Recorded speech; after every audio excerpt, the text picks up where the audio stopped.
Hello, Science 20s. Today's lesson is going to be on the start of organic chemistry. We're going to see in this chapter how organic chemistry relates to our role here in Alberta in the petrochemical industry. Well, the interesting thing about organic chemistry is it's the study of most carbon containing compounds. Now, what I like to say is all organic compounds contain carbon atoms. However, not everything that contains a carbon atom is actually classified as organic. So, easiest way to think of this is if it contains carbon, we can call it an organic compound unless it contains carbon in these four forms. So, one of the forms I want to be wary of is carbonates. And again, if you check your table of your periodic table where the table of polyatomic ions are, if you have a substance with CO3 in it, so something bonded to CO3, sodium carbonate, lithium carbonate, if it's got a carbonate, it is not considered organic. Same for cyanides, like sodium cyanide. If it's got something bonded to CN, cyanide, and again, like carbonate, cyanide is in your table of polyatomics, then again, it's not going to be organic. The third type that's not organic is when we have a carbide, meaning we have two nonmetals, and the second one is carbon. So silicon carbide, again, not going to be organic. And the last type is any sort of oxides of carbon, carbon monoxide, carbon dioxide. When carbon and oxygen are the two things added together, those will not be organic. So everything else that contains carbon is organic, and we can think of it as such. Well, the neat thing about organic chemistry is it plays on some of our most important rules we've learned so far. So the neat thing about carbon, and I'm going to hold up carbon in the model kit, carbon is this black molecule, and always in the model kit, it's always, for some reason, it's always, they've made it black for every single model kit out there. So you will see that carbon makes 4 bonds at all times. You know this because when we did Lewis dot diagrams or energy level diagrams, right, we had carbon. Carbon is in group 14, so we put 1 dot, 2 dot, 3 dot, 4 dot. There were 4 bonding electrons. Therefore, there are 4 spots for things to bond.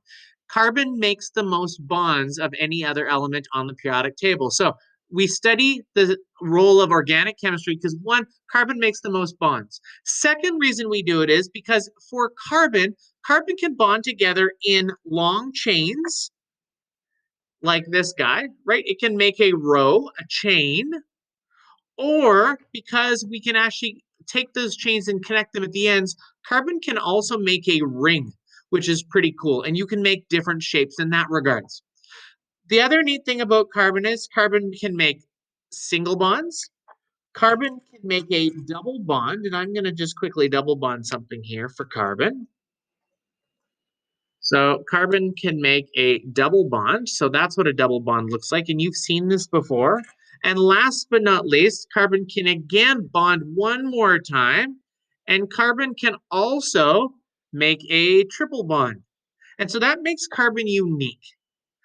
The last really cool thing about carbon is carbon can form isomers, meaning they can have the exact same number of each atom, but form a different shape because of that, or orientate them in such a way that it's different because of that. So here's the example I want to look at. This is C2H4Br2.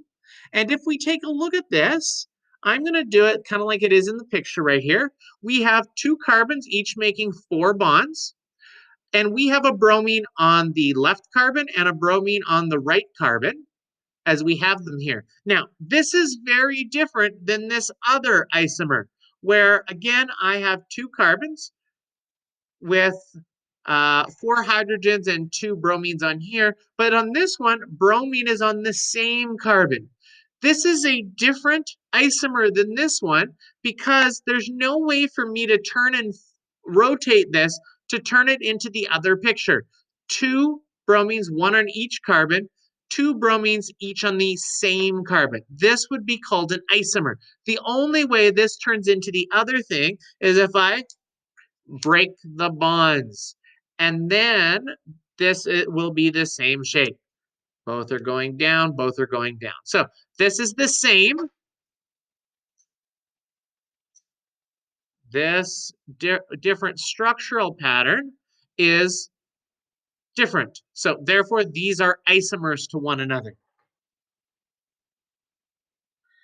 Now, the other interesting thing about this and why we spend some time studying organic chemistry in high school is because of all the different substances organic compounds are classified into, like all the things we can make. So I've chosen on three sides, I think I've chosen 10 of them, just random 10 objects that you probably have some experience with. So methane, CH4, and I actually have this guy built right here, carbon bonded to four hydrogens. You would probably call it natural gas, or most people would. And again, this is what we might use to heat your home. We find it trapped in underground rocks. Cows actually, their flatulence makes methane. Ethane, notice one extra carbon, so C2H6. This would be when we find in natural gas deposits. This is the substance we use when we're making, let's see, polystyrene, or you would know it as styrofoam. This is the stuff we use for PVC pipes, so any sort of plastic piping, even for straws. Propane, one more larger, so one carbon, two carbon, three carbon. This would be like you would use on a campfire stove or maybe a propane tank filled with gas for your barbecue, and possibly in some cars. Um, I skipped then carbon four, five, six, seven. I wanted to jump to one that again you knew. So octane, found in crude oil, found in gasoline, right? The higher the octane level, the more actually you're going to pay at the pump. And that's why there's a variety of pumps for you to choose from. A couple other things that we can are considered organic compounds are, again, oxygen's now getting introduced, methanol. So methanol is a type of alcohol. This is the one we use as a gasoline additive. This is what we also put into windshield wiper fluid so that it doesn't freeze up. In the summer, you might be content with water, but in the winter, water could freeze depending how cold it is. This stuff isn't going to freeze because it's got some methanol in it. That's going to increase the freezing point, so it's not going to freeze as easily. Something else, so this is one carbon for methanol. Again, ethanol, kind of like methane, ethane. This has got two carbons in it.